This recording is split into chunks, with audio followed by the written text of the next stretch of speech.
जय श्रीराम। लोकाभिरामं रंगधीरम राजीव नेत्रम रघुवंशनाथम कारुण्य रूपम करुणाकरंतम श्रीरामचंद्रम शरणम प्रपद्ये।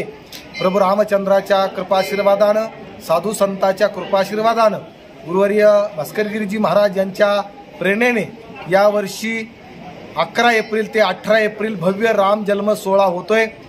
त्या निमित्तानं धर्मध्वजा यावर्षी शेतकऱ्यांच्या हस्ते 9 तारखेला गुढीपाडव्याच्या दिवशी भव्य शोभायात्रा काढून धर्मध्वजा होऊन कार्यक्रमाला प्रारंभ होईल। सकाळी नामवंत कीर्तनकाराचे 10 ते 12 या वेळेमध्ये कीर्तन होतील आणि संध्याकाळी रामराव महाराज ढोक यांची असणारी रामकथा 7 ते 10 या वेळेमध्ये होणार आहे। अशा प्रकारची भव्य राम जन्म सोहळ्याचा कार्यक्रम होणार आहे।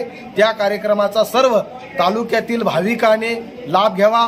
आज नियोजन बैठकीसाठी तालुक्यातून आणि बाहेरून बरेचशा गावची असणारी या ठिकाणी प्रतिनिधी उपस्थित होते।